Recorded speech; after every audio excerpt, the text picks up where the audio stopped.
dos veces. Aquí está.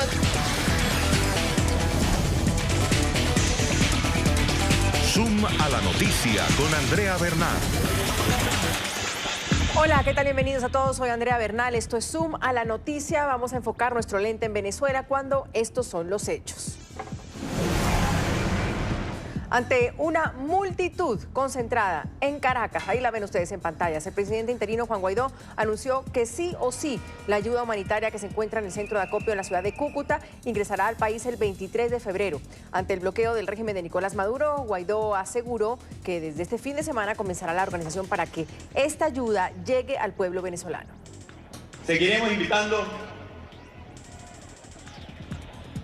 a que la ayuda humanitaria entrara, porque la ayuda humanitaria va a entrar sí o sí a Venezuela. Porque el usurpador va a tener que irse sí o sí de Venezuela. Pero esto no ha sido fácil y por eso se abre un debate también si podrá llegar la ayuda humanitaria a Venezuela de la forma como lo plantea el gobierno interino. ¿Cuáles son las opciones para ingresar la ayuda al país? ¿Se va a lograr? Y sobre todo, ¿será de forma pacífica? ¿Los militares finalmente terminarán ayudando para que esa ayuda llegue a quien más lo necesita? Y vamos a debatirlo en Suma la Noticia. Les doy la bienvenida. La entrada de ayuda humanitaria internacional a Venezuela ya tiene fecha. Así lo anunció el presidente encargado Juan Guaidó en su discurso ante la concentración de cientos de personas que atendieron el llamado a marchar este martes. El 23 de febrero sería el día en el que a través de corredores humanitarios ingresen a Venezuela las casi 100 toneladas de ayuda humanitaria enviada por Estados Unidos y que se encuentran represadas en Cúcuta. Anunciamos entonces que el 23 de febrero será el día para que ingrese la ayuda humanitaria en Venezuela. Así que desde hoy acompañaremos a todos los sectores, transportistas, enfermeras, médicos, a organizarnos.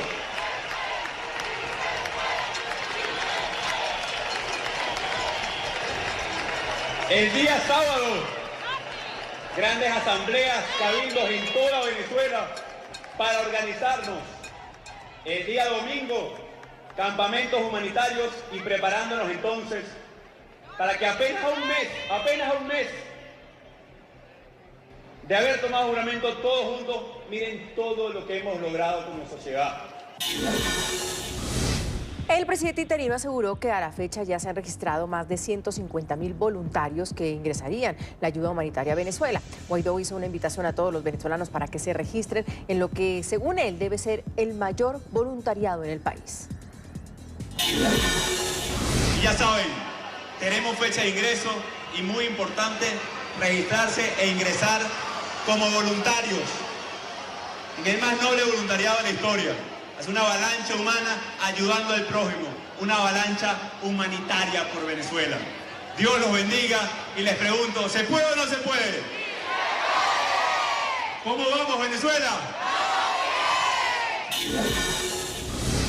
Juan Guaidó hizo más anuncios. El presidente interino confirmó que Brasil aceptó instalar en el estado fronterizo de Roraima, al norte del país, un centro de acopio de ayuda humanitaria para Venezuela. Según la representante en territorio brasileño del gobierno interino de Juan Guaidó, reconocido por el presidente Jair Bolsonaro, el estado de Roraima será el segundo gran centro de acopio después de Cúcuta en Colombia. Y con todo este contexto y con los anuncios y con lo también complejo que ha sido realmente tener una logística de cómo va a llegar esta ayuda humanitaria a quienes más lo necesitan en Venezuela, la pregunta de hoy en @NTN24 Zoom es: ¿qué opciones hay para hacer llegar a la ayuda humanitaria a Venezuela? ¿Cómo hacerla llegar? El hashtag de hoy es Zoom Venezuela y así empezamos el debate. Nos acompaña desde Cúcuta José Manuel Olivares, él es diputado de la Asamblea Nacional de Venezuela, dirigente nacional de Primero Justicia. En Caracas está con nosotros el general retirado Manuel Andara, ex jefe del Estado Mayor de la Fuerza Aérea de Venezuela. Y también está con nosotros Nizar El Faqih, él es abogado especialista en derechos humanos. Nos acompañan los tres hoy en el programa. Diputado, bienvenido y gracias por acompañarnos. ¿Cuál es la situación en este momento de esa ayuda humanitaria? ¿Dónde se encuentra? ¿Cuánto es? ¿De qué tipo de ayuda humanitaria estamos hablando? Porque entonces muchos piensan que se va a dañar, qué va a pasar con esa ayuda si realmente no logra entrar. Todas esas preguntas son importantes para ponerlas sobre la mesa antes de entrar al debate. Bienvenido. Hola, ¿cómo estás? Muchas gracias. Saludos desde Cúcuta, a quienes se conectan desde Washington y Caracas y a todos los que nos ven. Primero decirles que hay que entender bien los precedentes de lo que estamos haciendo para que el mundo comprenda que esto no se trata de un as bajo la manga o de una noticia para acaparar un titular o de que queremos ser tendencia en las redes. Detrás de esto está historias como la de Victoria Lara, como la de Oliver Sánchez, no sé si recuerdan a este niño que con una pancarta en Plaza Venezuela decía: yo no me quiero morir, el cáncer no puede esperar. Ese niño, su imagen le dio la vuelta al mundo y ya no está con nosotros. Y digo esto porque la declaratoria de crisis humanitaria la hicimos en enero del año 2016. Llevamos 4 años luchando porque no sigan muriendo venezolanos. Y eso nos lleva a la obligación, en mi caso como médico y de todos los equipos que están trabajando esto, técnicos, médicos, ONG, diputados, de que esto es una operación muy grande y muy seria que está diseñada específicamente para solventar la crisis de los venezolanos en las poblaciones vulnerables. Respondiendo una a una a tus preguntas, te diría que el primer centro de acopio, como ya todo el mundo vio, es el de Cúcuta, tiempo récord. Yo debo agradecer al gobierno colombiano, a toda la infraestructura que ha dado el gobierno del presidente Duque, a los donantes, que en este caso es el gobierno de los Estados Unidos. Se suma un gobierno más, que es el de Brasil, pero nuestro hermano, el presidente Guaidó, hacía la declaración el sábado, no había pasado una semana cuando teníamos listo, cuando habíamos superado temas logísticos, temas de insumos, temas de transporte, tema de normativa legal, tema de movilización, y habíamos logrado una primera bodega. La situación de Venezuela en lo político es compleja, en lo social es compleja y en el tema de la ayuda humanitaria es compleja. Tenemos un individuo que usurpa el poder que no permite el ingreso y te complemento diciéndote qué es lo que se ha solicitado.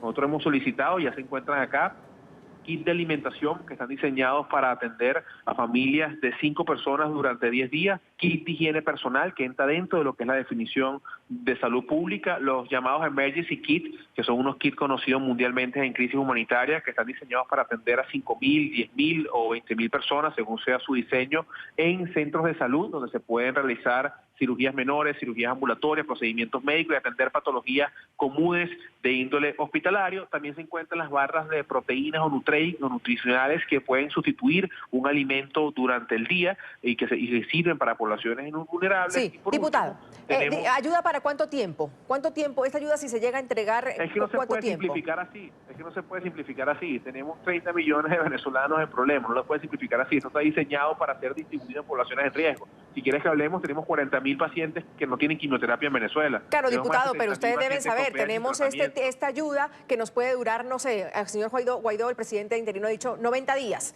o tenemos una ayuda que puede durarnos para un mes, a eso me refiero.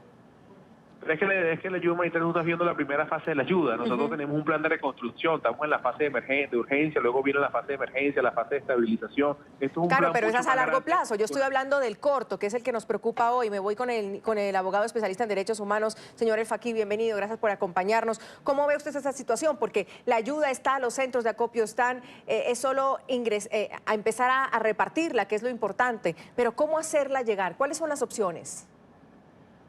Sí, bueno, muchas gracias por la invitación. Yo rescato positivamente lo que explicaba el diputado Olivares en el sentido de, bueno, esto sin duda forma parte de la voluntad política de un país que desea poder solucionar la grave crisis humanitaria que atraviesa.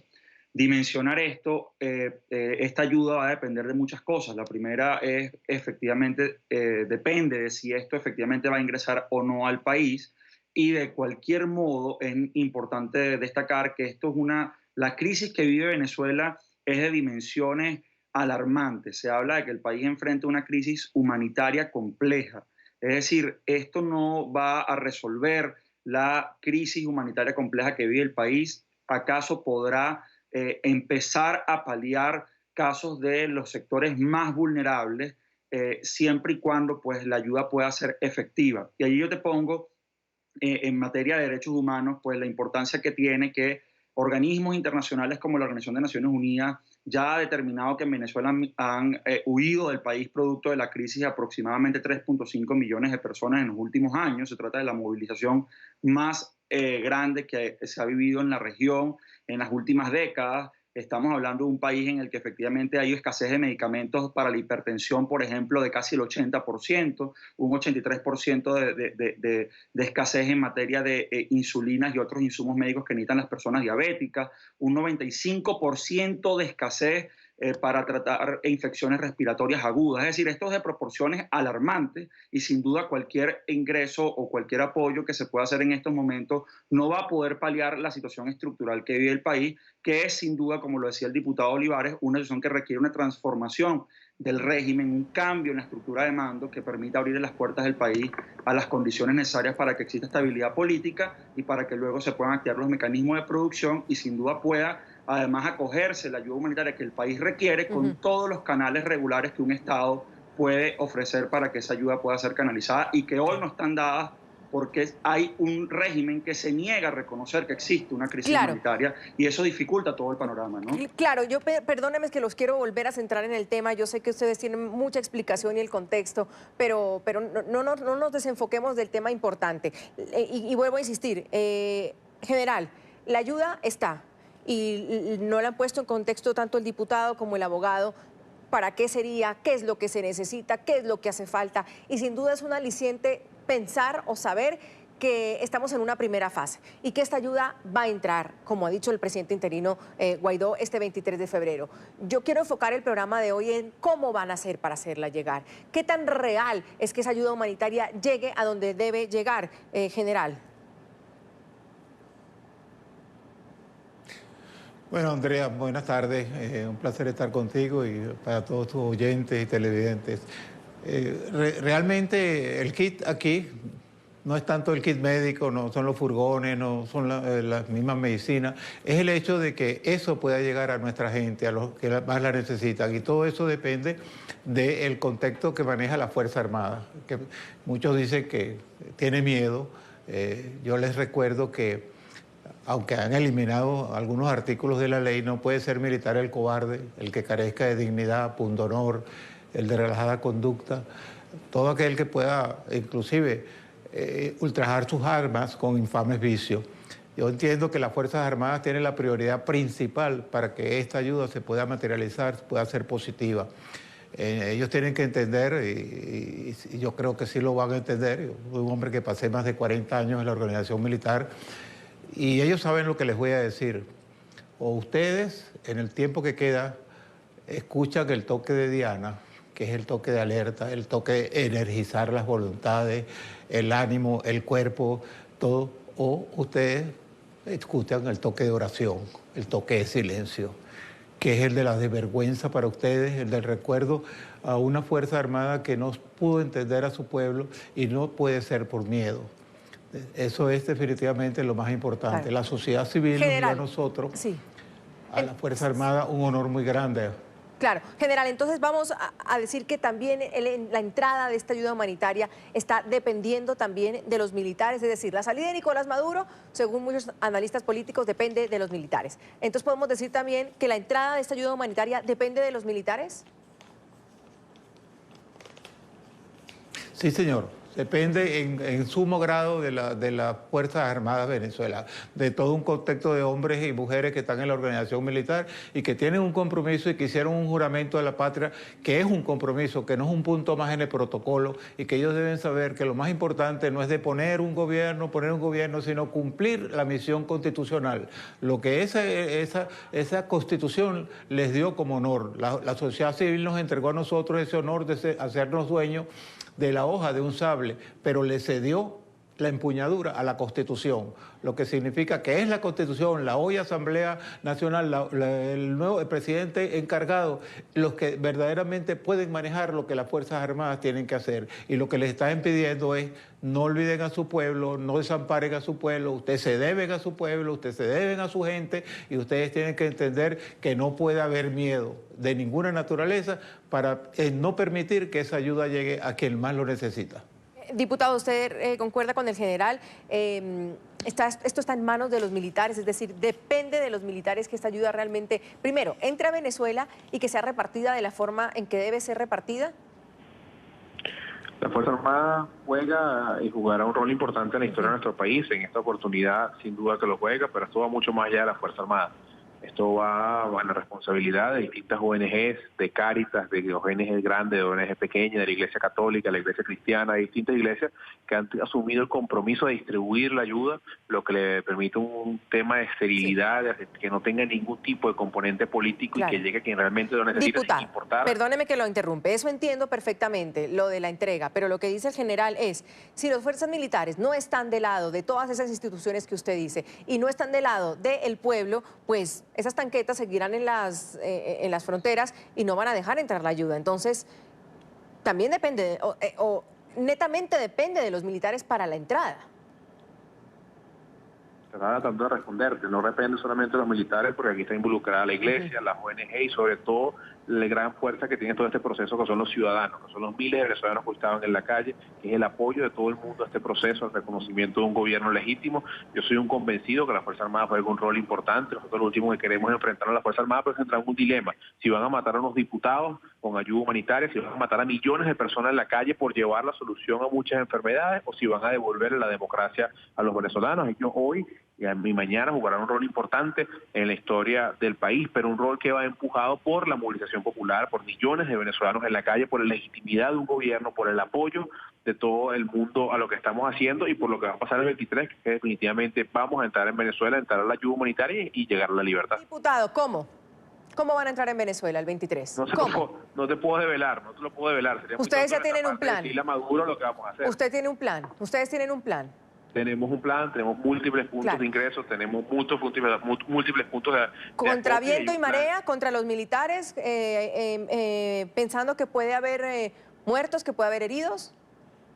Nosotros oramos con el ejemplo, así como hicimos en el año 2017, en más de 200 días de protesta que estuvimos de primera fila, resultamos heridos muchos diputados. Lo que puedo asegurarte que estaremos en primera fila nuevamente los diputados de la Asamblea Nacional, acompañados por millones de personas. Nosotros no le vamos a pedir a nadie que no haga nada que no estemos dispuestos nosotros a hacer. Así que vamos a estar el 23 en los distintos puntos. Abogado, ¿es un riesgo esto? ¿Es un riesgo el anuncio de Juan Guaidó decir que la ayuda humanitaria entra porque sí, el 23? ¿Es un riesgo también el anuncio que se hizo ayer al decir que la ayuda humanitaria ya había llegado una parte y que se había repartido? Lo que pasó la semana pasada, uno de los gobernadores de Puerto Rico diciendo que un avión había aterrizado ya con ayuda humanitaria y después dicen que no aterrizó y se echaron para atrás. ¿Es riesgoso lo que está sucediendo frente al tema de la ayuda humanitaria, frente a lo que puede pasar con Venezuela? Mira, yo creo que es riesgoso que no se haga lo que se está haciendo. Yo creo que lo que ha indicado Juan Guaidó, los diputados legítimos de la Asamblea Nacional, es completamente, van en el camino correcto. Es llevar a cabo una presión interna, acompañada de una presión internacional que no se puede dejar de lado para que esto se materialice. Y sin duda, esto es un proceso desde el punto de vista político muy complejo, porque dependerá de varios factores que eso se materialice, pero digamos el riesgo está en que esto no se consume, en que la negativa siga siendo la regla y que al final del día la crisis se siga acentuando como se va acentuando. Aquí, para ponerte las cosas en términos concretos, déjame decirte que evidentemente la Asamblea Nacional es un órgano legítimamente electo, tiene por tanto la legitimidad de poder requerir a otros países el auxilio para que esta ayuda humanitaria entre, y del mismo modo Juan Guaidó ha sido reconocido por la comunidad internacional, por casi todas las democracias del hemisferio occidental como el presidente legítimo, y en tal condición, desde el punto de vista del derecho internacional, tiene legitimidad para requerir a los estados del mundo que lo han reconocido como presidente interino que remitan, envíen y ayuden en el acceso, el ingreso de la ayuda humanitaria al país.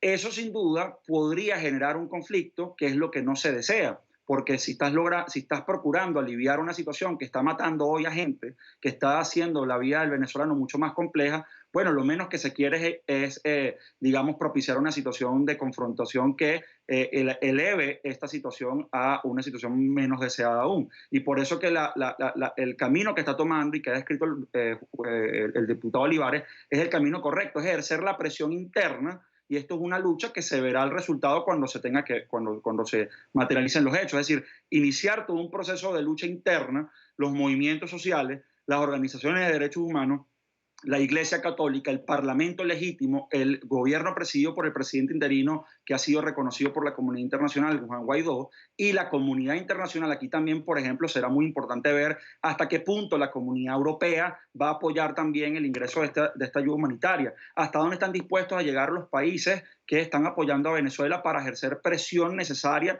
para que esto ingrese. Yo creo que si todos esos elementos se dan como pareciera que se están dando, puede sin duda generarse ese acceso de la ayuda humanitaria, ya sea por colaboración de los funcionarios de la Fuerza Armada o por su omisión. Hemos visto casos en los que, por ejemplo, bueno, se puede dar una situación en la que la Fuerza Armada simplemente no intervenga en el proceso y se dé la posibilidad de que esto acceda al país y que pueda darse la distribución a través de los canales que se vienen activando, sobre todo a través de la Iglesia y las organizaciones de la sociedad civil. Yo creo que eso está por verse, la respuesta es muy compleja para darla ya, pero sí hay una posibilidad cierta de que esta ayuda se dé, ingrese, incluso sin el auxilio de las Fuerzas Armadas, es mi lectura. Y la otra cosa que quiero decirte es que incluso en el escenario en que no puede ingresar la ayuda, hay que recordar que siendo Venezuela ahorita un país que está generando la movilización humana más grande del hemisferio, pues sin duda muchas de las personas que están cruzando la frontera van en una necesidad,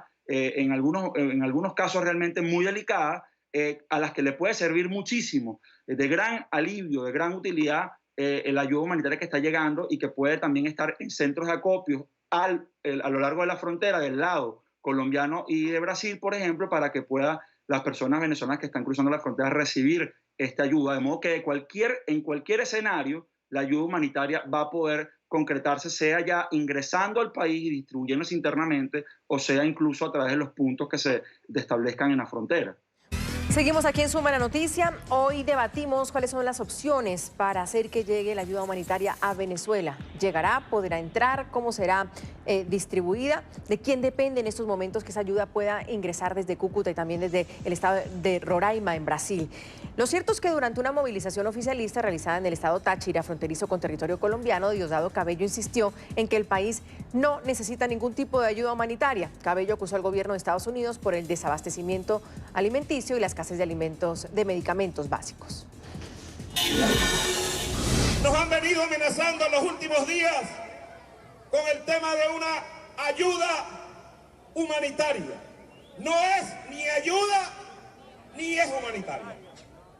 Venezuela tiene problemas, sí. ¿Por culpa de quién? Por culpa del bloqueo que tiene el imperialismo norteamericano, que nos impide comprar alimentos y nos impide comprar medicinas. General, hay una cosa importante que dice uno de nuestros tuiteros que me parece bueno reseñarlo. Por las buenas o por las malas tiene que entrar esa ayuda humanitaria, pese a que el régimen de Nicolás Maduro, y usted lo escuchó en palabras de Diosdado Cabello, digan que no lo necesitan. ¿Usted estaría de acuerdo en eso? Es decir, como sea, por las buenas, por las malas, esa ayuda humanitaria debe entrar, general.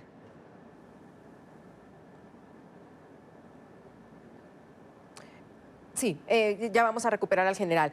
Diputado Olivares, por las buenas o por las malas, esa también podría ser una opción sobre la mesa y como dice también Donald Trump, nada está descartado. Podríamos hablar también de una coalición internacional, lo ponía el abogado El Faquic sobre la mesa, una coalición internacional que ayude a ingresar esa ayuda. Bueno, aquí además era un compañero de lucha, es conocedor del tema internacional y yo estoy seguro que eso es una opción que tiene nuestro hermano el presidente Guaidó.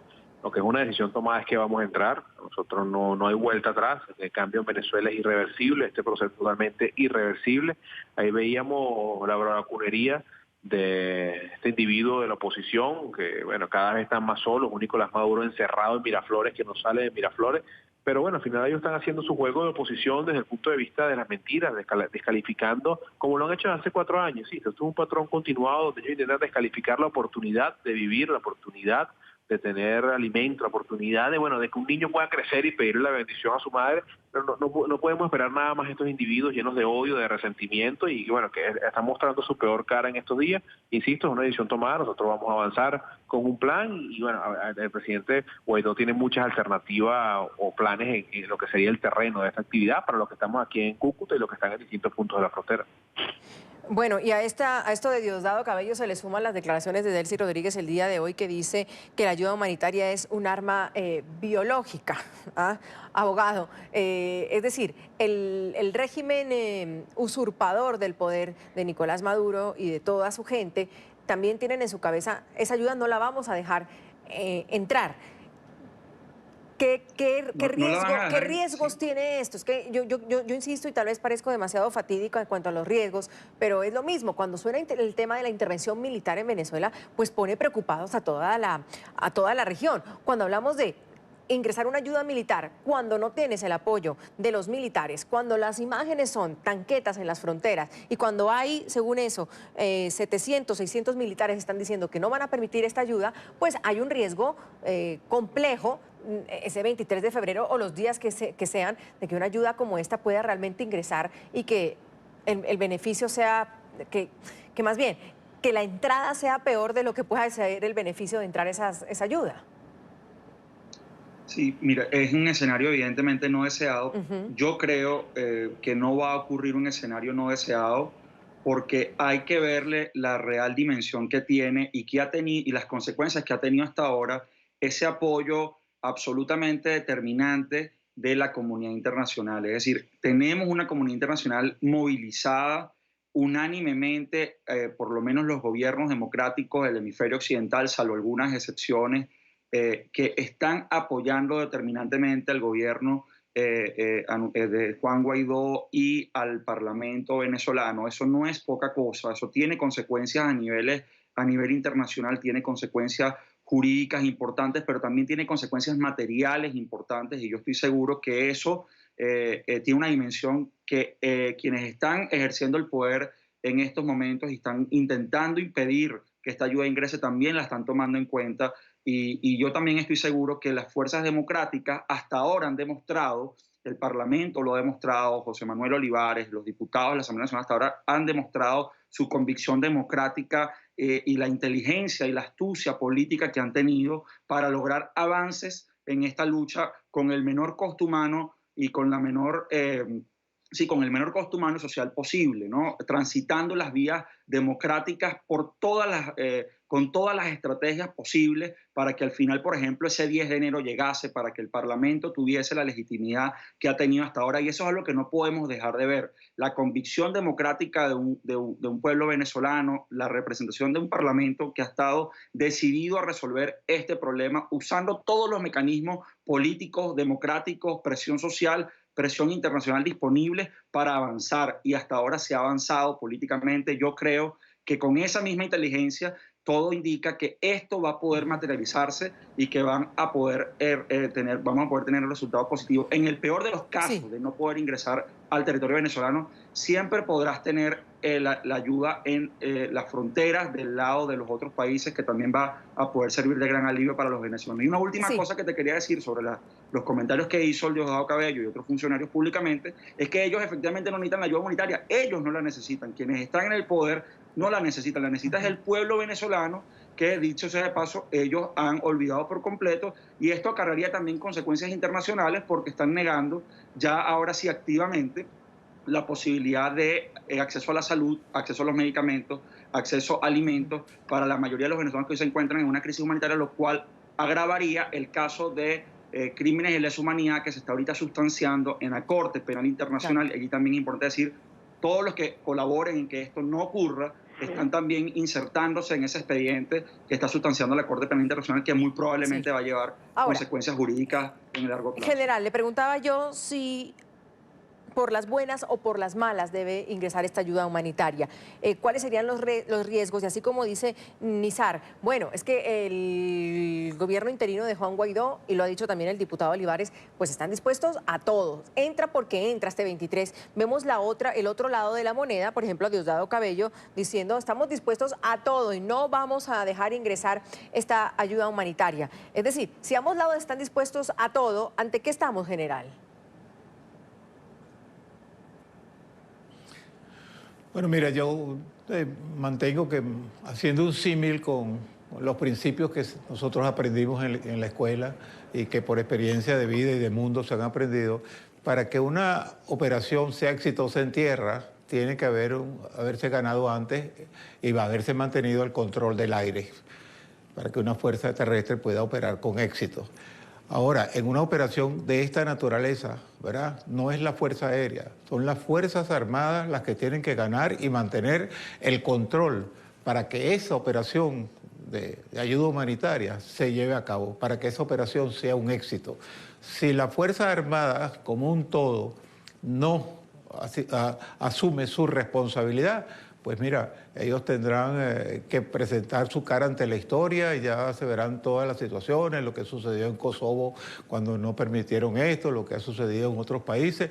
La Fuerza Armada tiene ahorita un dilema y una gran responsabilidad. Tienen que echar el miedo a la espalda, ¿verdad?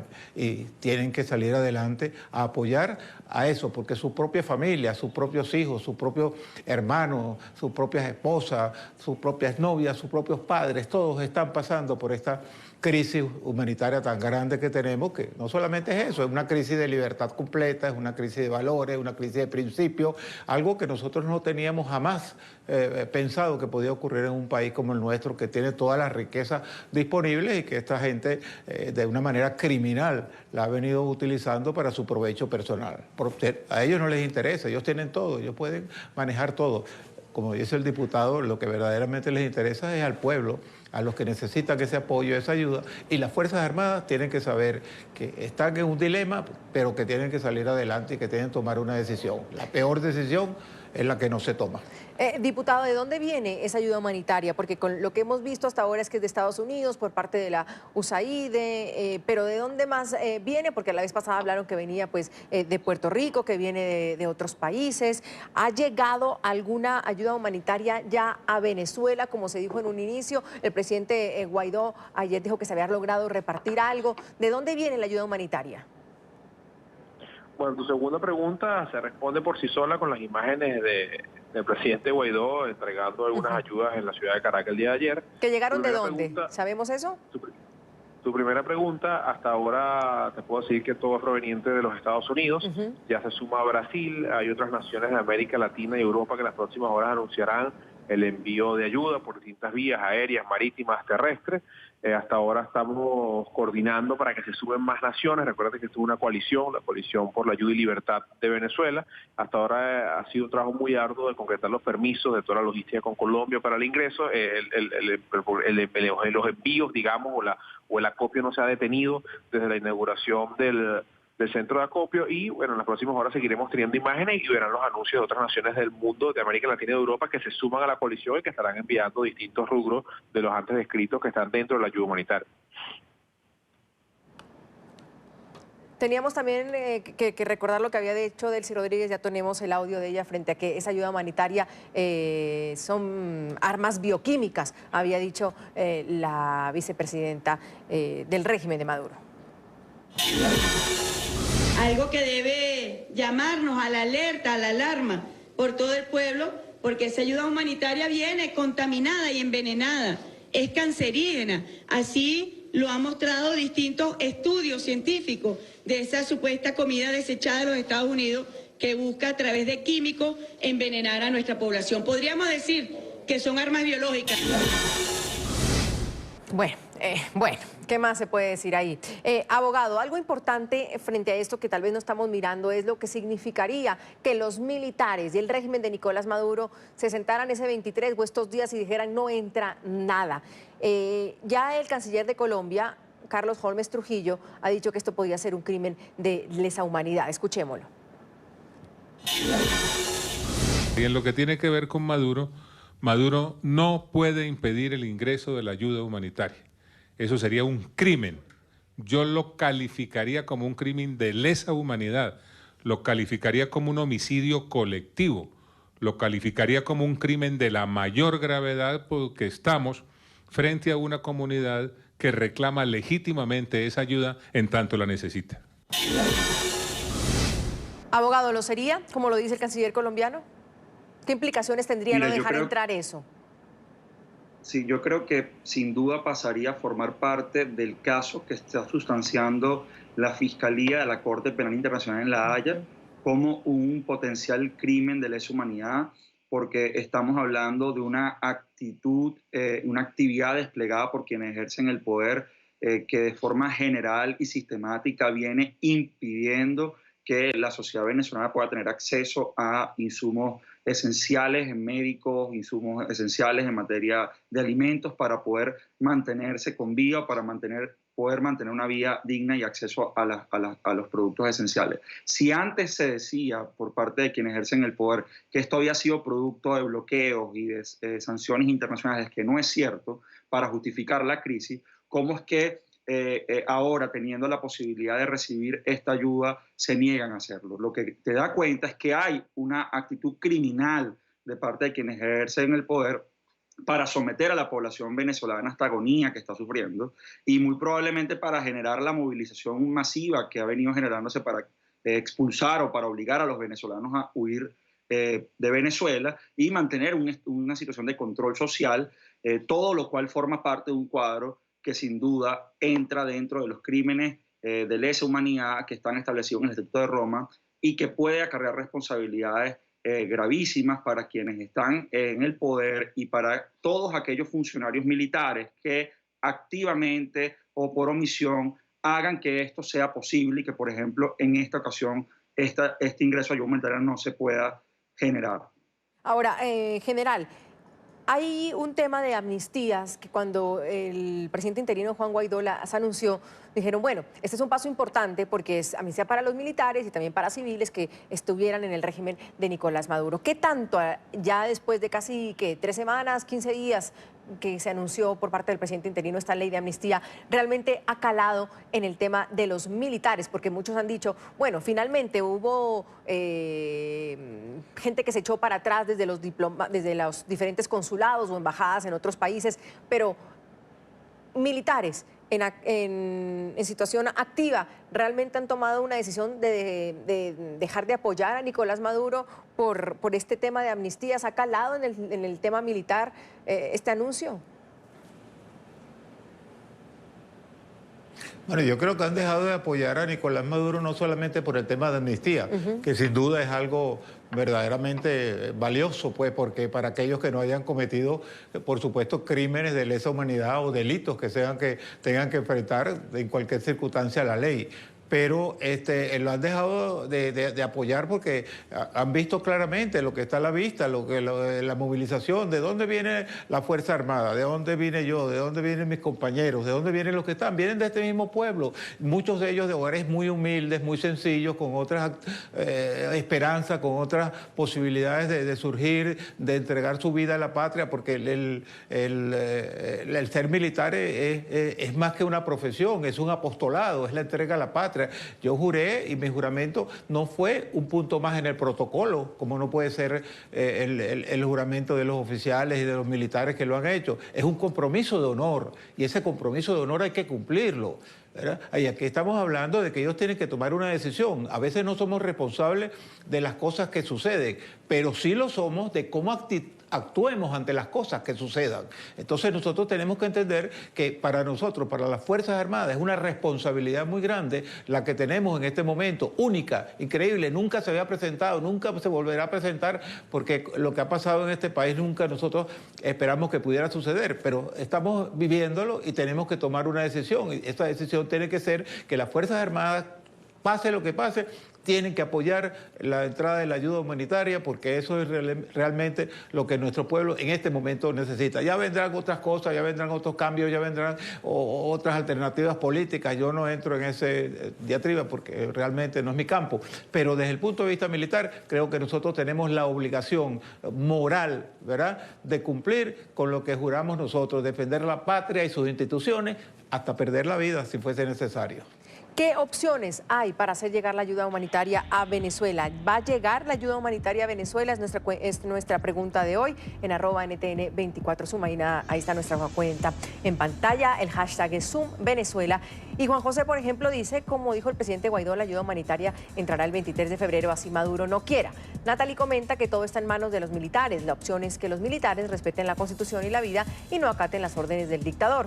Y Joshua dice que la ayuda humanitaria es muy buena para ayudar a toda la gente. Si el gobierno se niega, será responsable de miles de muertes. No dejemos que los venezolanos se queden sin comer y que la ayuda y sin la ayuda que más necesitan. Hoy debatimos las opciones que hay para hacer llegar la ayuda humanitaria a Venezuela, si en realidad logrará llegar esta ayuda, como lo ha dicho el presidente interino Juan Guaidó, que será este 23 de febrero, ya hay una fecha. Abogado Nizar, ¿cómo cree usted que ha sido el papel de la ONU? ¿No debería estar la ONU mucho más involucrada en ese tema de la llegada de ayuda humanitaria a Venezuela, de ayudar a repartir la ayuda humanitaria en Venezuela? Aquí la vicepresidenta colombiana lo ha dicho, porque están buscando realmente un ente de peso. No podría ser la ONU, porque ya incluso la Cruz Roja dijo que como era una ayuda de Estado a Estado, no era realmente humanitaria y que la Cruz Roja se debería mantener en su perfil de no tomar ninguna posición. Neutralidad. Exacto, gracias por la palabra, de neutralidad, de no tomar ninguna posición. Entonces, si no es la Cruz Roja Internacional, ¿no debería estar teniendo la ONU un papel mucho más activo? Sin duda, yo he sido en ese sentido muy crítico de la actitud de la Organización de Naciones Unidas, en este caso representada por el secretario general de las Naciones Unidas. No se puede tomar un punto imparcial frente a la crisis humanitaria que vive el país. Uno puede entender que frente a la situación política exista la necesidad de algunas organizaciones de mantenerse al margen con miras a poder más bien ser un actor que busque la manera de resolver, digamos, pacíficamente cualquier controversia. Pero en frente a la crisis, organizaciones como la Organización de Naciones Unidas, representada, y yo le hago aquí directamente la puntualización al secretario general de la ONU, el señor Antonio Guterres, debe asumir una posición frontal respecto de la crisis humanitaria compleja que vive el país, porque es una crisis real, es una crisis que ha estado medida por los organismos de Naciones Unidas que él representa. Las mismas agencias de la ONU son las que han determinado que en Venezuela hay una movilización de más de 3.5 millones de personas. El Alto Comisionado para los Derechos Humanos de las Naciones Unidas es el que ha determinado la violación sistemática de derechos humanos que se está dando en el país. Existen evaluaciones hechas por la ONU que determinan los índices de desnutrición alarmantes, agudas, que se viven en algunos sectores en Venezuela. La escasez de medicamentos también ha sido, calculada, estimada por las agencias de la Organización de Naciones Unidas. De modo que aquí hay que asumir de manera clara de parte de la ONU que hay una crisis humanitaria compleja en el país y que la ayuda humanitaria tiene que ingresar. Y esa es la exigencia que nosotros estamos haciendo en todos los espacios que podemos, y aprovecho este espacio para hacerlo y para además dejarlo públicamente sentado. La ONU no puede tomar una actitud imparcial frente a la crisis humanitaria compleja que vive el país, porque ya esto se trata de una situación humanitaria en la que se requiere precisamente la actitud, la actividad de este organismo para que esto pueda materializarse a través, si quieren, de mecanismos como las organizaciones de derechos humanos, a través de canales como la Iglesia, no politizando el evento si así ellos lo requieren, pero no puede dejar de tomar una actitud activa frente a la potencial posibilidad de que acceda ayuda humanitaria al país que lo necesita, y ellos lo saben, principalmente el secretario general de la ONU, Antonio Guterres. ¿Y usted está de acuerdo, por ejemplo, en la posición de la Cruz Roja, Nizar, usted que conoce, por supuesto, el tema de derechos humanos, de neutralidad y de decir que esa ayuda no es humanitaria porque, porque proviene de un gobierno? Mire, yo creo que la Cruz Roja, del mismo modo, pues es un ente que históricamente puede ingresar a todos los países del mundo, incluso países en alto conflicto, precisamente por la neutralidad. Hay que ver un poco la historia de la Cruz Roja como institución y cuán importante es la neutralidad, incluso ante hechos en los que normalmente no se puede ser neutrales, pero gracias a esa neutralidad es un organismo que ha podido facilitar la ayuda a miles de personas en el mundo en la historia, ¿no? De modo que es difícil encontrar de ellos un espaldarazo o una actividad mayor, pero sin duda creo yo también que en las declaraciones que han hecho han dejado claro que están dispuestos a cooperar en la posibilidad de que acceda ayuda humanitaria en el país y se establece a través de canales regulares. Entonces yo creo que si, por ejemplo, la ONU actúa aquí como un órgano bisagra y puede ser aquí facilitador y representante para que estas cosas, esta ayuda humanitaria pueda canalizarse, yo sin duda creo que eso va a generar un efecto importante para que organismos como la Cruz Roja puedan también sumarse, porque ya no sería sumarse solamente a un órgano que ellos entienden como órgano político, como es el Congreso, o el presidente Juan Guaidó en un debate político en el que no quieren entrar, pero entraría más bien a apoyar a la Organización de Naciones Unidas como órgano internacional que tiene legitimidad para llevar a cabo esta operación con neutralidad. De modo que ahí yo creo que la respuesta es también exigir a las Naciones Unidas y principalmente al secretario general de la ONU que asuma su responsabilidad y su rol histórico frente a la situación venezolana, porque eso también va a facilitar que se activen mecanismos como los de la Cruz Roja para que esto pueda facilitarse. Claro, pero frente a eso hay críticas muy fuertes, de parte sobre todo de senadores de Estados Unidos. Una viene de Marco Rubio hace pocos minutos, cuando dice que hay un plan falso de negociaciones para dividir a la oposición y comprar tiempo para que las protestas se mueran o no se cristalicen. Y esto dice que Antonio Gutiérrez está jugándole o está haciéndole el juego a Nicolás Maduro. Cuando viene a temas de democracia y derechos humanos, las Naciones Unidas no sirven para nada, increasingly worthless, valen para nada. Señor El Fakik, ¿qué piensa usted de ese tuit?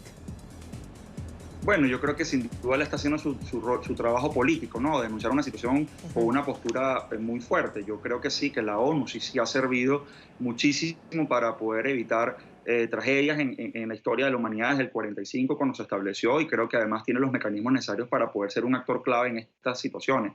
El secretario general de la ONU, si bien no ha asumido una postura como a veces se desea de las fuerzas democráticas, también es claro que se manifestó no apoyando el intento de diálogo que estaba siendo impulsado por Argentina y México, por considerar que es un intento de diálogo que no cumple con los requisitos necesarios para que la Organización de Naciones Unidas pueda intervenir. De modo que yo creo que en ese sentido tampoco hay que dejar de lado esa postura que el secretario general ha asumido.